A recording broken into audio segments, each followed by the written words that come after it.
बोलो विश्व प्रभु 2400 तीर्थंकर भगवान की जय। पदम प्रभु पाशनाथ महावीर भगवान बाहुबली भगवान की जय। पंच परमेष्ठी भगवान की जय। चिन्वाणी माता की जय। गौतम गणधर देव की जय। राजा श्री कुंद स्वामी की जय। आचार्य श्री शांति सागर जी महामुनिराज की जय। आचार्य गुरुदेव श्री धर्म भूषण जी महामुनिराज की जय। आचार्य श्री सम्यक्त भूषण जी महाराज की जय। प्रभु जी भारत भूषण जी महाराज की जय।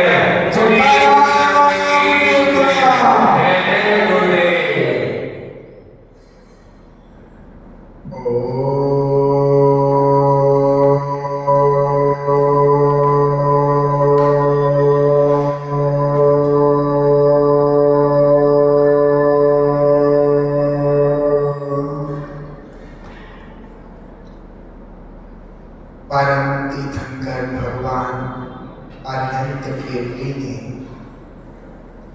इस जीव को 6 द्रव्यों का स्वरूप बताया है, क्योंकि 6 द्रव्यों का यथार्थ श्रद्धान करने वाला सम्यक दृष्टि जीव होता है। भगवान ने जिसमें जानने देखने की शक्ति है ऐसा जीव द्रव्य कहा, और जिसमें जानने देखने की शक्ति ना हो ऐसे द्रव्यों को अजीव द्रव्य कहा है। उन अजीव द्रव्यों के 5 भेद बताए: पुद्गल, धर्म, अधर्म, आकाश और काल, जिसमें स्पर्श, रस, गंध और वर्ण पाए जाएं वे पुद्गल द्रव्य कहलाते हैं। जो जीव और पुद्गलों को चलने में सहायक हो उसे धर्म द्रव्य कहा जाता है। जो जीव और पुद्गलों को ठहरने में सहायक होता है उसे अधर्म द्रव्य कहते हैं। और जो जीवादि समस्त द्रव्यों को स्थान दे, जगह दे, उसे सर्वत्र आकाश द्रव्य कहते हैं। और जो जीवादि समस्त द्रव्यों के परिणाम, परिवर्तन एवं बदलाव में सहायक होता है उसे काल द्रव्य कहते हैं। तीर्थंकर परम देव ने कहा कि जो इन 7 द्रव्यों का जैसा का तैसा श्रद्धान करता है वह जीव सम्यक दृष्टि होता है।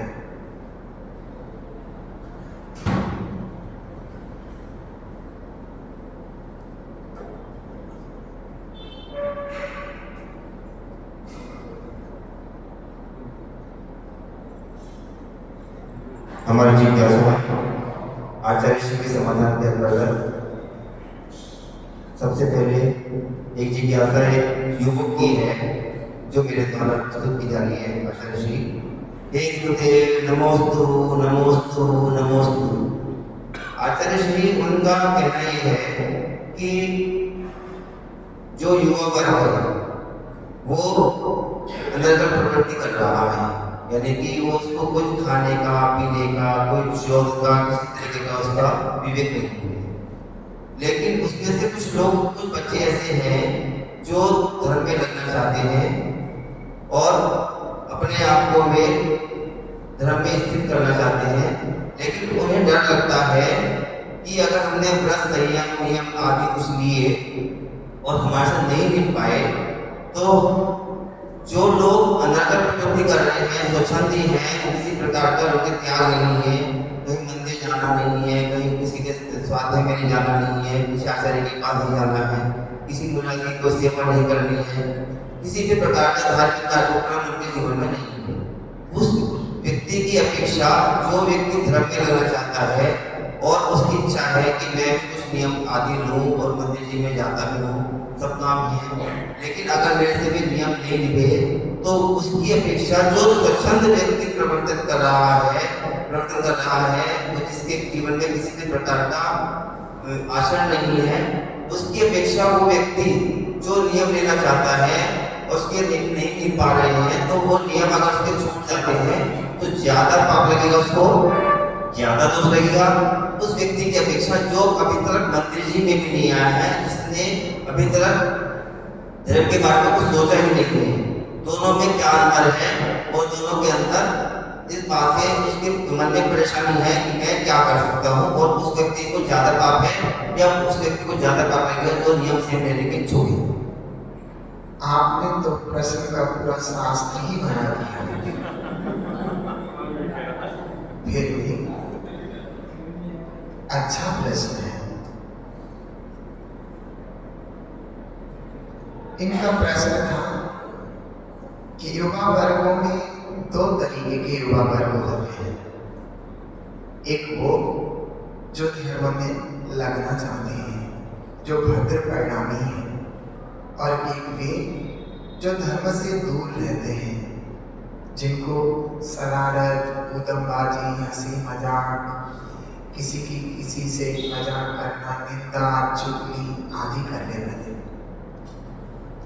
अब जो धर्म में लगने के भाव वाला व्यक्ति सोचता है कि अगर मैं धर्म में लगूं, मेरे से कोई त्रुटि हो जाए, कोई नियम ले लूं, को छूट जाए, तो उसमें ज्यादा दोष है, या मैं भी उन्हीं बच्चों के साथ उदमबाजी मस्ती में लगूं, वो ठीक है, या उनको ज्यादा दोष है, उस अवस्था में ज्यादा दोष है।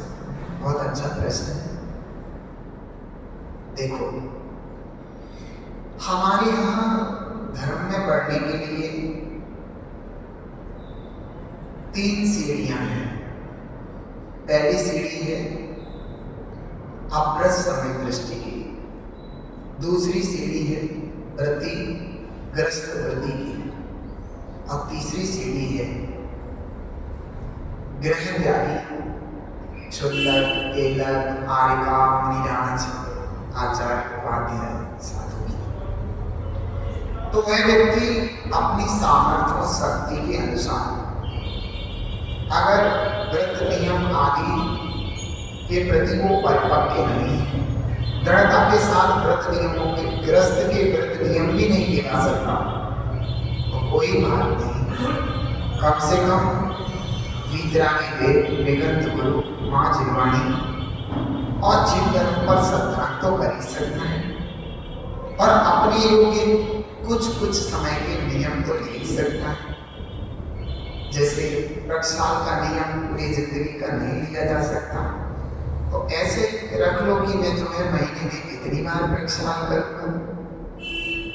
ऐसे ही खाने पीने का नियम है, अवक्ष खाने का, तो सम्यक दृष्टि तो अवक्ष खाता नहीं है, तो ये जितनी भी अवक्ष चीजें हैं उनसे तो, क्योंकि भद्र परिणामी तो उसे ही कहेंगे जो अच्छे परिणाम वाला हो, जो धर्म में बढ़ना चाहता हो, तो भला उसके परिणाम बाजार के फास्ट फूड, चाउमीन, बर्गर आदि खाने के कैसे हो सकते हैं? अगर ऐसे उसके परिणाम हो रहे हैं तो फिर वह भद्र परिणामी नहीं है। क्योंकि जीव हिंसा आदि में प्रवृत्ति उसकी ज्यादा है, खाने पीने का विवेक नहीं है। इसी प्रसंग पर मैं एक उदाहरण दे रहा हूं। रावण जब अनंतवीर भगवान की उस गंधकुटी के नजदीक गया जहां पर उनकी वाणी खेल रही थी, तो उस समय अनेकों श्राविकाएं व्रत नियम आरिकाएं मुनिराज बन रहे थे, सारे नियम दे रहे थे। उस समय कुछ मुनिराज ने रावण को देख करके कहा, हे रावण, तुम भी कुछ व्रत नियम ले लो। जब इतने सारे लोग ले रहे, तुम त्रिखंडी पति होकर के तुम भी कुछ नियम ले लो, व्रत ले लो, चाहे गृहस्थ के व्रत पाल लो, मुनिराज के व्रत पाल लो। तो रावण एक बात कहता है, हे महामुनीश्वर, आपकी बात व्यर्थ नहीं है, बिल्कुल सत्य है, लेकिन भगवान पता नहीं मेरे मन में, मेरे जी में क्या है।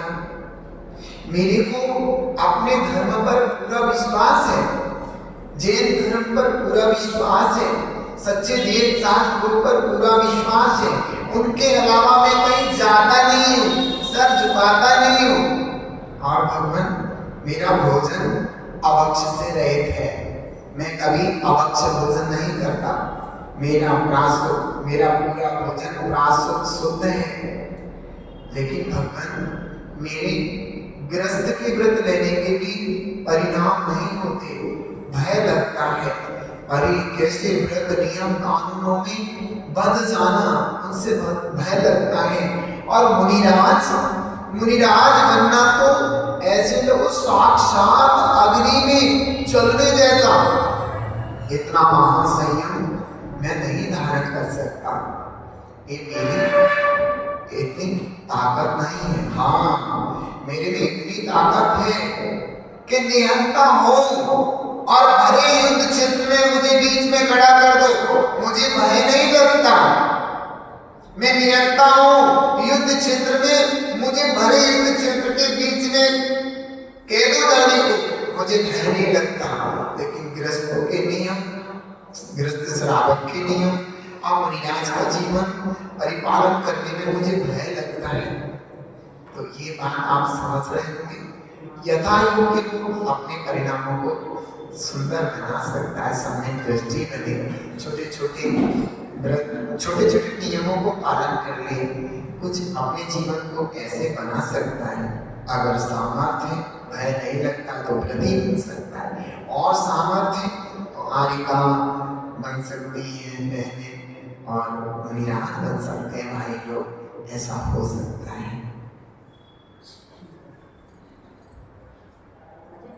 अगला प्रश्न लेके आ रहे हैं पवन जी, अपनी जिज्ञासा रखेंगे। महाराज श्री, ये सकाम निर्जरा और अकाम निर्जरा से क्या फर्क होता है? आपका बहुत सुंदर प्रश्न है। सकाम निर्जरा और अकाम निर्जरा, निर्जरा किसे कहते हैं? जो हमने पूर्व में कर्मों को बांधा है, उन कर्मों का अपने समय पर या समय से पहले ही उदय में आना और नष्ट हो जाने को निर्जरा कहते हैं। पूर्व में हमने कर्म बांध रखे, चाहे वो अंतर्पूर्व पहले के या घंटे 2 घंटे 4 घंटे, दिन 2 दिन, साल 2 साल, 1 भव 2 भव पहले, ऐसे हमारे कर्म, हमारे जना बांधे हुए कर्म हमारी सत्ता में पड़े हुए होते हैं। हमारी सत्ता मतलब हमारे आत्मा के साथ एक क्षेत्र अवगाह रूप से रहते हैं। जहाँ मेरे आत्मा के प्रदेश हैं, वहीं वे कर्म उद्गल परमाणु के प्रदेश रहते हैं, और वो अपनी प्रकृति, प्रदेश, स्थिति और अनुभाव को लिए हुए होते हैं।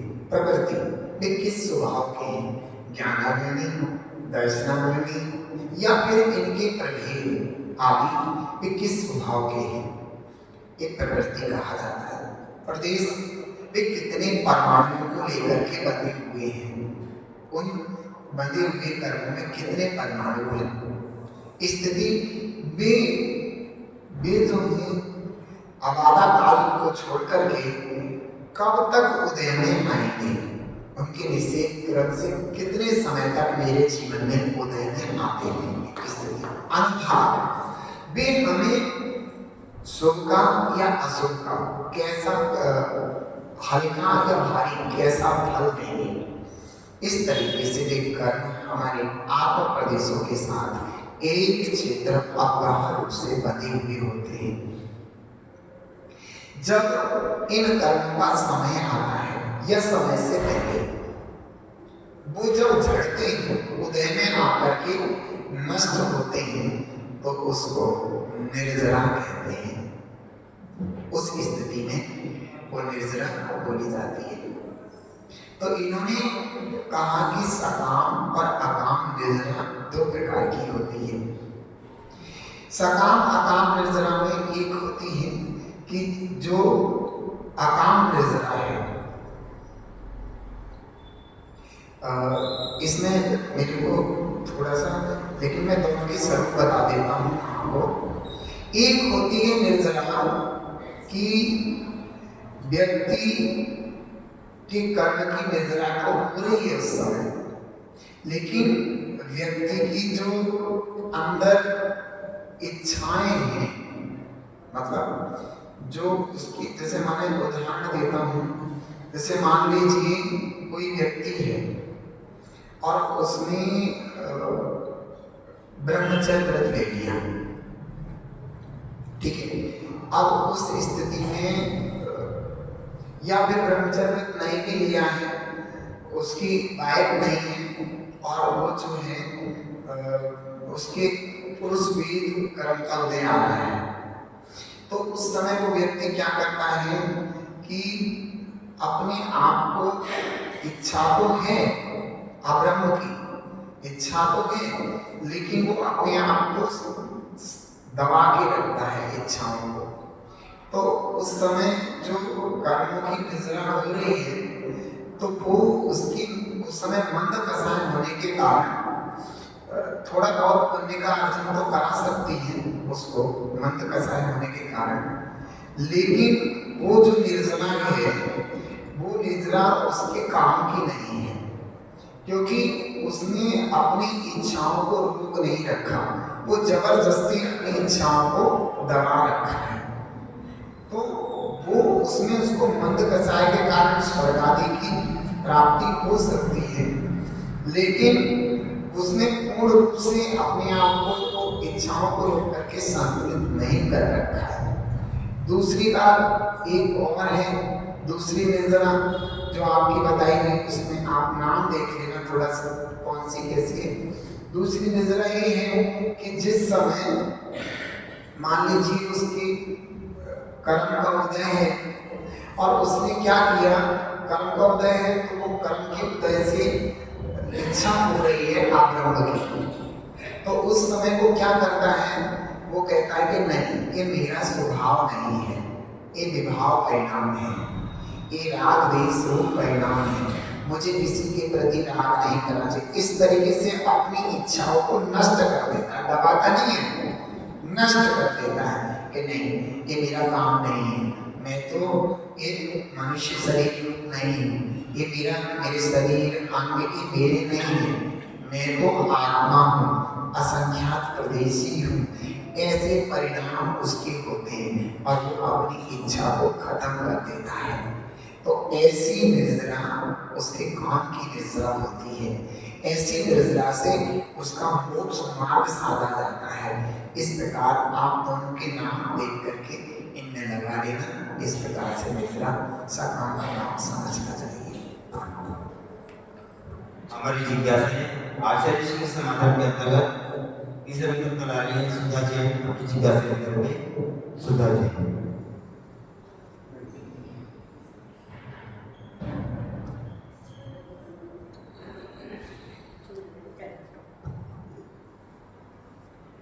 नमोस्तु गुरुदेव, नमोस्तु गुरुदेव, नमोस्तु गुरुदेव, नमोस्तु गुरुदेव। गुरुदेव, मैं ये पूछना चाहती हूँ कि जो आपकी साधना चल रही है, तो क्या ये मेरे गुरुदेव की साधना में चल रही है? क्या ये हम सब लोगों के लिए चल रही है कि हमने कुछ ऐसा गलत कह दिया या कुछ गलती कर दी जिसकी वजह से ये साधना चल रही है, मन चल रहा है? तो उसके लिए हम सब लोग इस मंदिर वाले आपसे माफी मांगना चाहते हैं। कृपया इसको ये खत्म कर दीजिए, निवारण करें, इसका निवारण करें। इसका निवारण कर दीजिए, खुल के बताना इसका निवारण मैं खोलूंगा कैसे? मेरी मम्मी ने तो बांध के दिए हैं। आपका प्रश्न बहुत अच्छा है। देखो, श्रावक लोग मुनिराज से इतने खुल रहे हैं कि ये भी बात पूछे बिना रहते नहीं है। हालांकि ये विषय श्रावकों का नहीं होता। मुनिराज है, मान लो वो अभी 2 दिन का उपवास कर रहे हैं तो आपका अधिकार नहीं क्योंकि आपको मैं बताता हूँ मुनिचर्या के बारे में। मुनि दीक्षा जिस समय से लेते हैं तो वो घर गृहस्थी रिश्तेदार अपने तेरे सब के बंधन तोड़ के आते हैं, स्वतंत्र होते हैं। समझ में आ रहा है? ये बात ध्यान रखना। अगर मुनिराज परतंत्र हो जाए अपने भक्तों के, श्रावकों के, अपने माँ बाप के, भाइयों के, रिश्तेदारों के, तो वो मुनिराज बन ही नहीं सकते। ये बात ध्यान रखना। और मुनिराज बिल्कुल स्वतंत्र होते हैं अपनी क्रियाएं करने के। जिस वक्त मुनिराज की दीक्षा होती है उसी वक्त से वे अपनी समाधि की साधना करने लगते हैं।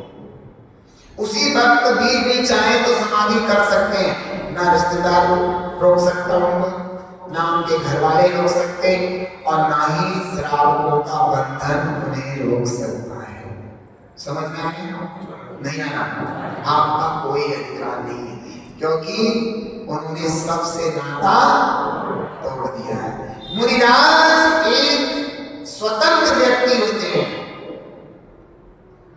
वो कब लेट रहे हैं, कब उठ रहे हैं, कब ध्यान कर रहे हैं, कब आहार को जा रहे हैं और कब नहीं जा रहे हैं, कब आपको बोल रहे हैं, कब नहीं बोल रहे हैं, कब साधना कर रहे हैं, वो बिल्कुल स्वतंत्र होते हैं। श्रावक इसमें कुछ नहीं कर सकता। हाँ, सहायक जरूर कर सकता है।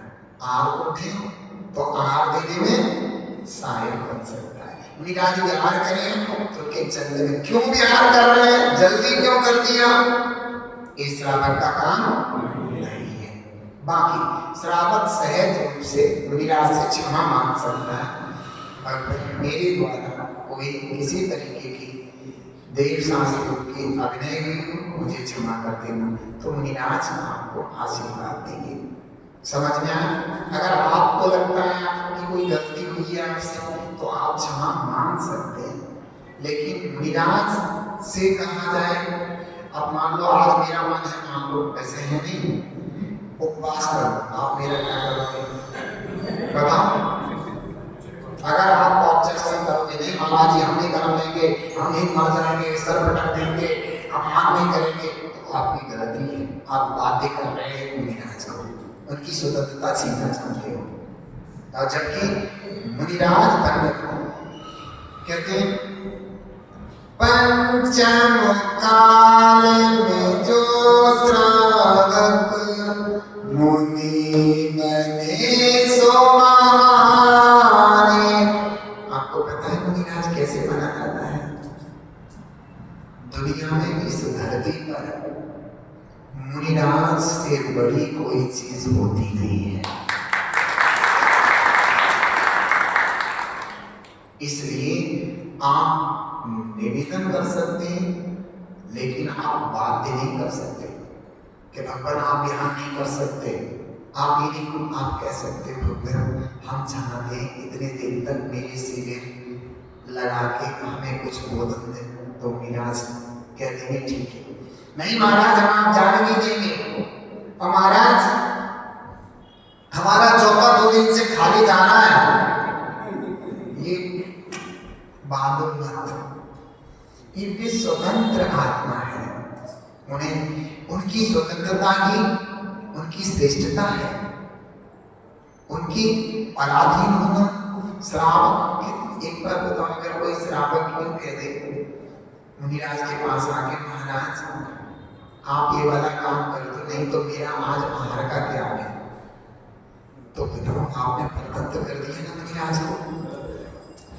अब मुनिराज अपनी साधना के लिए कोई काम कर रहे हैं, अब उनके मन में आ गया कि मैं श्रावक की बात मान लूं, नहीं फिर भोजन नहीं करेगा आज, और सारे दिन का थका हारा काम करेगा, चक्कर आ सकते हैं, इसके घर वाले बच्चे सब परेशान हो जाएंगे। तो मुनिराज अपनी साधना से बाहर आकर के हमारे लिए सोचेंगे। तो आप मुनिराज के साधना में बाधक बन गए, आप पुण्य नहीं पाप कमा रहे। छोड़ो, स्वतंत्र हैं। हाँ, देखो उनके कदम कहाँ जा रहे हैं, देखो वो क्या कर रहे हैं।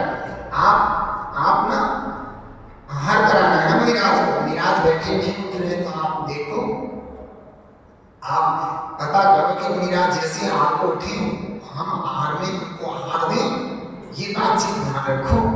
अभी क्यों नहीं उठ रहे हैं, कब उठेंगे, उठेंगे नहीं उठेंगे, ये प्रश्न आपका योग्य नहीं। आप शास्त्र पढ़िए कितने मुनिराज, तो आज पंचम काल के मुनिराजों को आपने क्या बना दिया, परतंत्र बना दिया। वे मुनिराज नहीं रहे, ग्रस्त हो गए, अपने हिसाब से चलाना चाहते हो, महाराज ऐसे महाराज ऐसे, महाराज राजनीति से फंसाना चाहते हो, महाराज जी वो व्यक्ति ऐसा, वो व्यक्ति ऐसा, वो व्यक्ति ऐसा। अरे हम इसीलिए घर छोड़ के आए, नंगे होकर के आए सारे समाज के सामने। अगर कपड़ों से नंगे होकर के आए, शरीर से नंगे होकर के आए, तो तुम्हारे बिना मतलब के विचारों से भी नंगे होकर के आए। आप देखिए, आपने हिम्मत है मुनिराज करने की,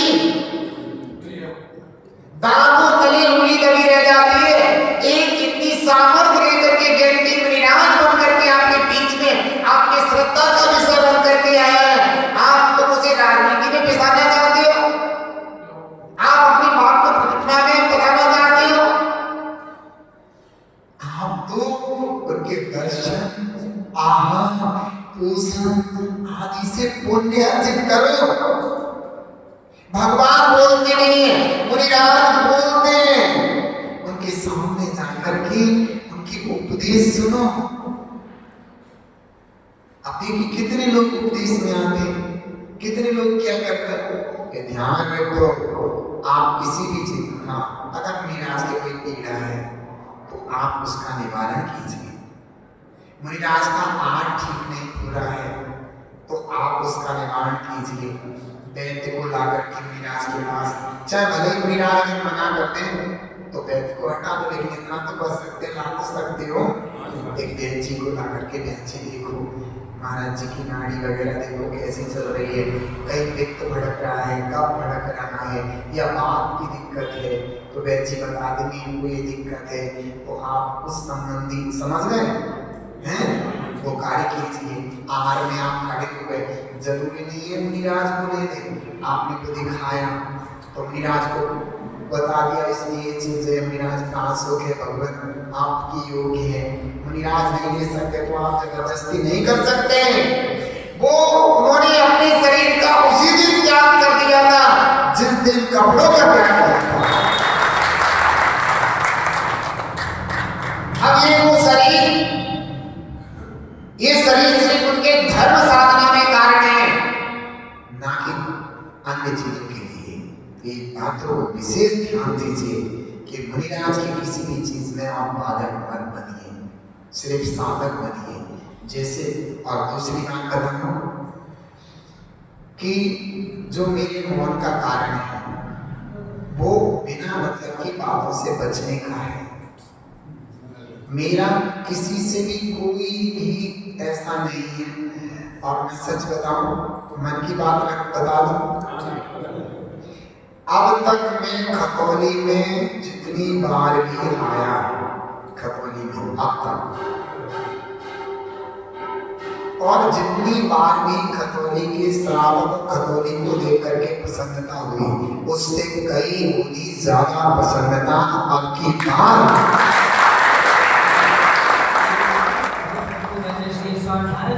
महाराज की। अब आप मेरी ये बात समझ सकते हो कि मैं किसी से अप्रसन्न नहीं। अब देखो, मैंने बताया आज से नहीं, मैंने वहां से स्थिति ली जब से मैंने प्रथम बार 2009 में खतौली में कदम रखा था, जब से लेकर अब तक सबसे ज्यादा प्रसन्नता इस बार है। और ये अपने आप ही खत्म हो जाती है बात की मेरे कारण या हम क्षमा मांगो। क्षमा तो आप मांगनी ही होगी, हमेशा मांगते रहो, क्योंकि तुम तो दुर्गीकार हो, तुम तो गलतियां करते ही रहते हो, घर में बाहर में कुछ ना कुछ करते रहते, तो क्षमा तो मांगते ही रहो और आशीर्वाद लेते रहो। और क्षमा मांगने के बाद थोड़े अपने जो है वो कर्म भी कम करो, जिससे कि शांति मिले और मोक्ष मार्ग में चल सके। हमारी जिज्ञासा है आचार्य के समाधान के अंतर्गत अब आ रहे हैं पवन जी और जिज्ञासा लेकर के। पवन जी आ रहे हैं जिज्ञासा लेकर के। मानस से ये सुरेख में बताया जाता है कि चल मल अगाड़ दोष, तो ये मतलब किस तरह से होता है? ये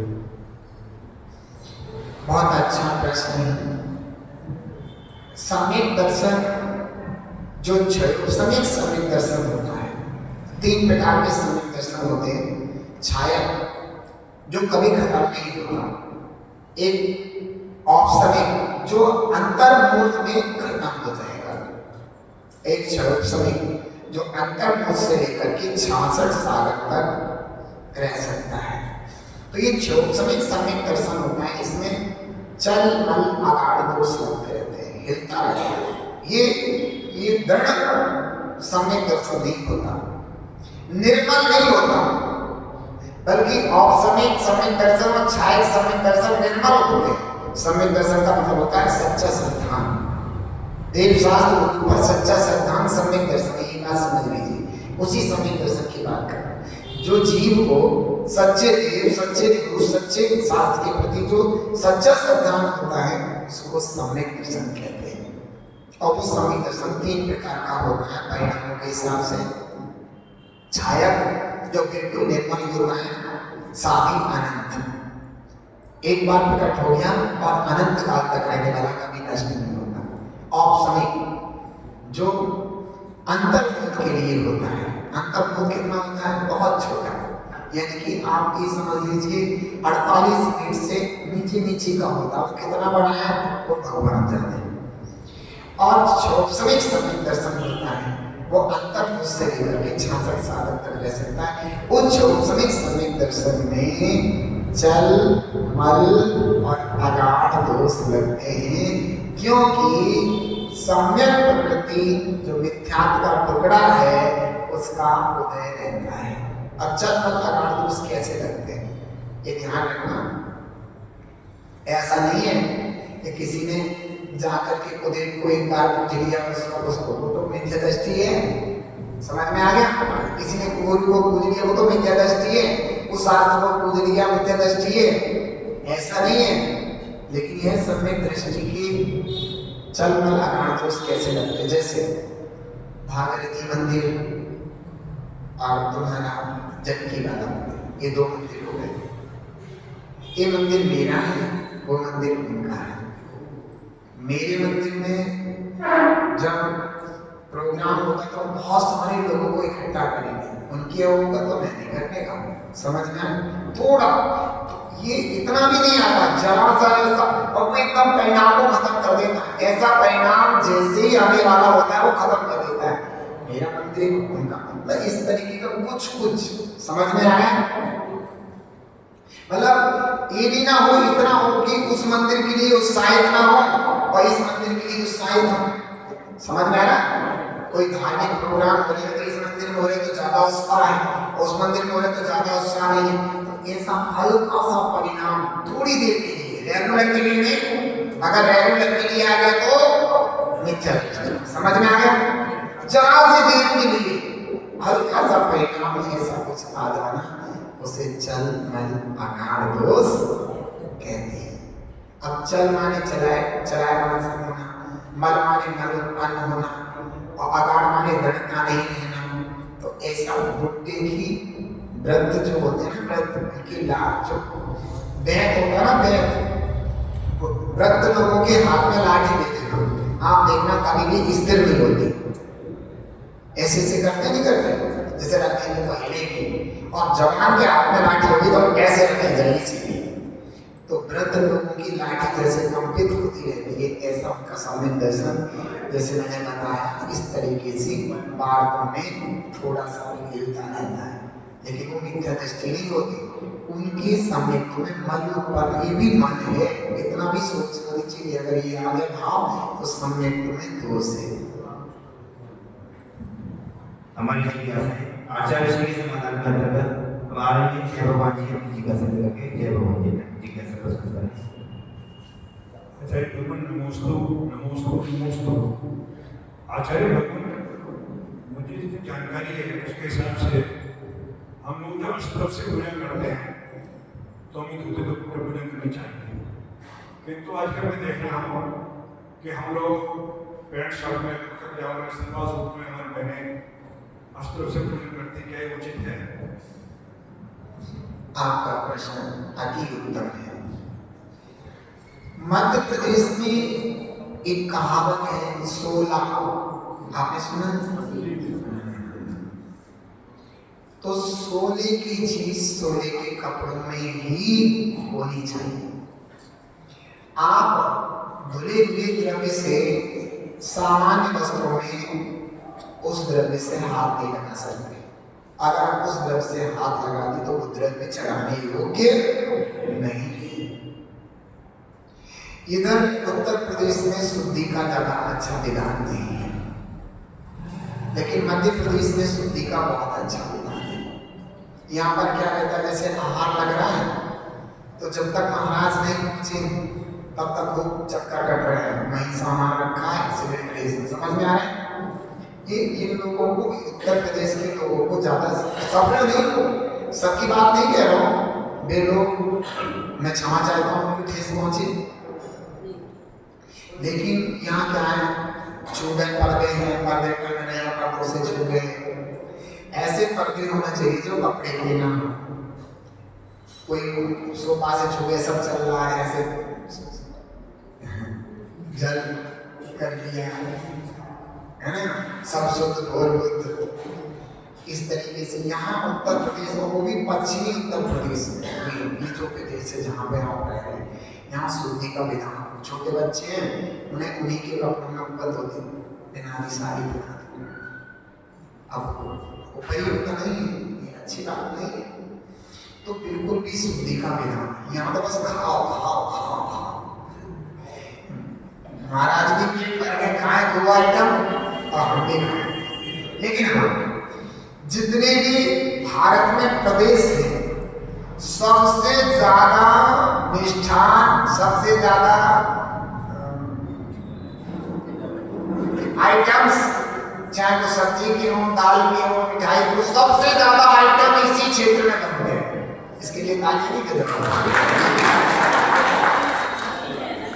सबसे ज्यादा आइटम। यहाँ के लोग खापू बहुत है, बिना मिठाई के उनकी भोजन नहीं होगा, पता नहीं क्या करते, बहुत ज्यादा, एक सब्जी नहीं चलेगी, 2 3 4 सब्जी चलेगी। इधर के लोग बहुत खापू हैं, तो इतने आइटम होते हैं, लेकिन तुम्हें बताओ एक भी आइटम ढंग का नहीं होता जिससे अच्छे से पेट भर के रोटी खा सके। मैं ये नहीं कहता हमेशा हो, एक आध बार अच्छा ठीक होता है, लेकिन कोई ढंग का नहीं बनेगा, कच्चा पक्का, समझ गए, कोई ढंग की चीज नहीं बनती।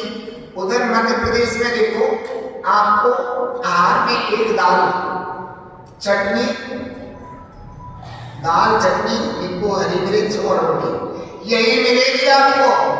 लेकिन आप कहते ना उस दाल को कि पानी में दाल डूबती रह जाओ, वो दाल खाने वाले मजबूत होते। एक मध्य प्रदेश का तुम्हारे आगे खड़ा कर दो ना यहाँ के, तो 10-15 मिनट के आगे लग नहीं सकते, इतने मजबूत होते हुए उस दाल में घी लबालब होगा, समझ में आया? दूध होगा, क्या चटनी होगी, दाल होगी, इतना भोजन होता है। मीठे की जरूरत नहीं है, उधर मीठा कम खाया जाता है, मीठे की भी जरूरत नहीं है। अगर है कभी कभार चल गया, हफ्ते 15 दिन में तो चल गया, रोज मीठा भी नहीं खाते भी लोग, और तब इतने बलिष्ठ और ताकतवर होते हैं, ये ध्यान रखना। लेकिन इस इधर के इतने पेट बना लेंगे आपने कि जिस पे बैठे वो पेट रखने के लिए टेबल और रखनी पड़ेगी, तो इतने बड़े पेट भारी भारी हो जाते हैं, आगे लोग खाते रहते हैं, ना कुछ ढंग से काम है और खूब अपना। लेकिन एक बात और दान में भी बहुत ज्यादा इधर के लोग आगे रहते हैं, दान में खूब करते हैं। मैंने देखा है आज दिल्ली के मंदिर और दिल्ली के जितने भी क्षेत्र हैं, आबाद है, आसपास के क्षेत्र हैं, वो सब पश्चिमी उत्तर प्रदेश की वजह से ही है, यही की वजह से। यहाँ के लोग खूब बढ़ चढ़ के दान देते हैं, खूब बढ़िया दान देते हैं, ये मैंने देखा है।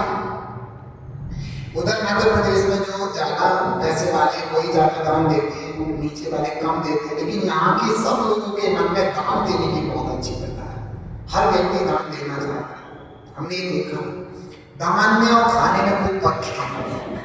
महाराज कचना छोड़ दो, तुम भी खाओ, तो पता पुरुष लोग क्या कहते हैं, महाराज आप ले लेते हैं ना, सही बताओ आप आते तो मैं धन्य हो जाता हूँ, वो भाई धन्य। इस तरीके की भी बात मैंने सुनी। खैर, लेकिन ये बात पक्की है कि सादा ड्रेस में आप धुली हुई सामग्री से पूजन नहीं कर सकते, हाथ में नहीं लगा सकते। पूजन तो बहुत बड़ी चीज है, अगर हाथ लगा दिया तो वो सामग्री चढ़ाने के लायक नहीं। अब आप कहोगे कि सामग्री शुद्ध कैसे हो?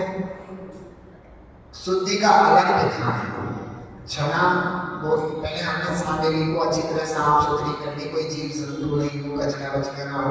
उसके बाद हम ये छन्ना ले, छन्ना सूती छन्ना, उसको छन्ने में पानी से निचोड़ लेते हैं और उसको बिल्कुल निचोड़ लिया, उसमें आप चावल डालिए और ऐसे करके उसको ऊपर से साफ कर दीजिए। बिल्कुल जब निचोड़ देना छन्ना तो 2-3 बार ऐसा करने से फिर ऐसे करिए, फिर उल्टा करके और फिर उन चावल को सुखा लो, तो वो चावल आपके साफ हो गए ऊपर से। अगर आपने चावलों को धो दिया तो सादा कपड़ों में पूजन तो दूर, आप हाथ भी नहीं लगा सकते। तो आप जैसे यहाँ पूजन करते हैं तो आप अपने घर से डिब्बी लाइए सूखे द्रव्य की, उससे पूजन किया करना, क्योंकि ये जो मंदिर की सामग्री से हम थोड़े से ऐसे सिविल ड्रेस में करते हो वो योग्य नहीं है। समझ में आया? नहीं आया? किनको नहीं आया? सबको आ गया? ध्यान रखो, आप इन ड्रेस में धुली हुई सामग्री से हाथ भी नहीं लगा सकते, पूजन तो बहुत दूर की चीज है। हमारी जी कैसे है? हे जिन्नानी भारती तो इजो दिन है, जो तेरी सराहना करे सो पाए सुख चैन, या वाणी के ज्ञान से सूझे लोकालो, सो वाणी मस्तक नमो सदा है। गुरुद्वारा वाणी जी वाणी। जाने से पहले एक बात और कहना चाहता हूँ, सुनिए सभी ध्यान से। ये हमारी जब नीचे पूजन की पुस्तक रखी है, कोई भी है, तो ये इधर के लोगों की ये प्रथा मैंने और देखी, ऐसे पकड़ाई पहनती है। ये भिनवाणी है, इसमें भगवान के ऐसे लिखा क्यों पहनते हैं ऐसे? ये ऐसी करके ऐसे रखने की चीजें, ये फेंकने की नहीं है। सर्दी सुदामा ये आपने किया था आज, तो ध्यान मैंने देखा तभी तो बोला। तो ये ऐसे आपने यहाँ रखने आए थे ना जब, तो ये चीजें ऐसे नहीं रखनी, आपको बड़ी प्यार से विनम्रता से ऐसे विराजमान करना, हाथ जोड़ना। ये धार्मिक पुस्तक कोई भी हो, पूजन की हो, सब में भगवान का नाम लिखा ना,